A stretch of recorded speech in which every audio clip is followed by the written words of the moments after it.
Breaking చూస్తున్నాం. చిత్తూరు జిల్లా పలమనేరులో road ప్రమాదం జరిగింది. లారీ బైకు ఢీకొన్న ఘటనలో ఒకరు చనిపోయారు, ఇద్దరికి తీవ్ర గాయాలైనాయి.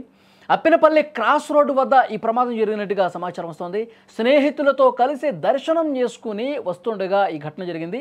భరత్ అనే వ్యక్తి ఈ ప్రమాదంలో చనిపోయాడు. చిత్తూరు జిల్లా పలమనేరులో ఈ ఘోర రోడ్డు ప్రమాదం జరిగింది.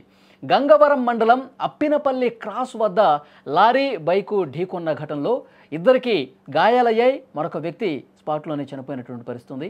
గంగవరం మండలం నల్లసానిపల్లి గ్రామానికి చెందిన 6 స్నేహితులు దైవ దర్శనానికి వెళ్తుండగా మార్గ మధ్యలో ఈ ప్రమాదం జరిగినట్టుగా తెలుస్తోంది. ప్రమాదం జరిగిన వెంటనే స్థానికులు హుటాహుటిన క్షతగాత్రుల్ని పలమనేరు ప్రభుత్వ ఆసుపత్రికి తరలించారు. చికిత్స పొందుతూ భరత్ చనిపోయాడు. గంగవరం పోలీసులు ఈ ఘటనకు సంబంధించి కేసు నమోదు చేసి దర్యాప్తు చేస్తున్నారు. విజువల్స్లో మీరు చూడొచ్చు, ఆసుపత్రిలో భరత్ కుటుంబ సభ్యులు తీవ్రంగా రోధిస్తున్నటువంటి పరిస్థితి. సో దైవ దర్శనం కోసం వాళ్ళు వెళ్తున్నటువంటి క్రమంలో ఈ ప్రమాదం జరగడంతో ఆ కుటుంబం మొత్తం కూడా కన్నీటి పరిమితమవుతుంది.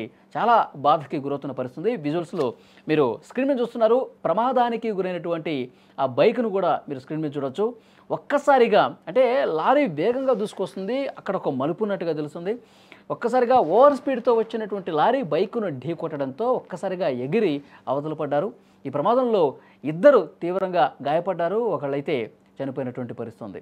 సో ఆ కుటుంబ సభ్యులు రోదన అంత ఇంత కాదు. ఈ మధ్యకాలంలో మనం చూస్తున్నాం, ప్రమాదాలు ఎక్కువగా జరుగుతున్నాయి. రోడ్ యాక్సిడెంట్స్ రోజులో కనీసం 4-5 జరుగుతున్నటువంటి పరిస్థితి. ముఖ్యంగా ఈ పెద్ద పెద్ద వాహనాలు రోడ్ల మీదకి వచ్చేటప్పుడు అతి వేగంతో ప్రయాణిస్తున్నాయి. పెద్ద పెద్ద లారీలు కావచ్చు, వ్యాన్లు కావచ్చు, ఇవన్నీ అతి వేగంతో అజాగ్రత్తగా వాటిని నడిపించడం వల్ల రోడ్డు ప్రమాదాలకు కారకులవుతున్నారని చెప్పి విమర్శలు కూడా వస్తూ ఉన్నాయి. మరి ఈ లారీ డ్రైవర్ని కూడా పోలీసులు అదుపులోకి తీసుకున్నట్టుగా తెలుస్తోంది. పూర్తి సమాచారం ఇంకా రావాలి, ఇంకా దర్యాప్తు జరుగుతోంది. అయితే ఒక వ్యక్తి ఈ ప్రమాదంలో చనిపోవడంతో ఆ కుటుంబ సభ్యులు రోదన అంతా ఇంత కాదు. ఆ కుటుంబ సభ్యులు పూర్తిగా తమ వాళ్ళను కోల్పోయి ఎంత బాధకు గురవుతున్నారో అర్థమవుతుంది. ఎందుకంటే ఈ మధ్యకాలంలో రోడ్డు ప్రమాదాలు జరిగినప్పుడు ఎన్నో కుటుంబాలు పూర్తిగా ఛిద్రమైపోతున్న పరిస్థితి. కుటుంబంలో సభ్యుడిని కోల్పోతే ఆ బాధ కుటుంబ సభ్యులకు ఒక నరకం కనిపిస్తూ ఉంటుంది. పలమనేరు ప్రభుత్వ ఆసుపత్రి దగ్గర తమ కుటుంబ సభ్యుడు ఈ ప్రమాదంలో చనిపోయాడన్న వార్త తెలుసుకుని ఏ విధంగా రోధిస్తున్నారో నిజంగా అక్కడ ఉన్నటువంటి స్థానికులు, ఆ గ్రామంలో ఉన్నటువంటి వాళ్ళతో పరిచయం ఉన్న ప్రతి ఒక్కరు కూడా అక్కడికి వచ్చి ఆసుపత్రి దగ్గరికి వచ్చి కన్నీళ్లు పెట్టుకున్న పరిస్థితి. సో ఈ ప్రమాదాలని అరికట్టాల్సిన అవసరం ఉంది. అతి వేగంతో వచ్చేటువంటి ఈ లారీ యజమానులు ఎవరైతే ఉన్నారో, టిప్పర్ యజమానులు ఎవరైతే ఉన్నారో, వాళ్ళని కంట్రోల్ చేయాల్సినటువంటి అవసరం ఉంది. వాళ్ళ మీద యాక్షన్ తీసుకోవాల్సినటువంటి అవసరం ఉందని చెప్పి కుటుంబ సభ్యులు తీవ్రంగా ఆందోళన చేస్తున్నటువంటి పరిస్థితి ఉంది. ఈ ప్రమాదానికి సంబంధించి అక్కడ ఆ స్పాట్లో ప్రత్యక్ష సాక్షి ఒకళ్ళు ఉన్నారు. ఈ ప్రమాదం ఏ విధంగా జరిగిందో వివరిస్తూ ఉన్నాడు, ఒకసారి విందాం.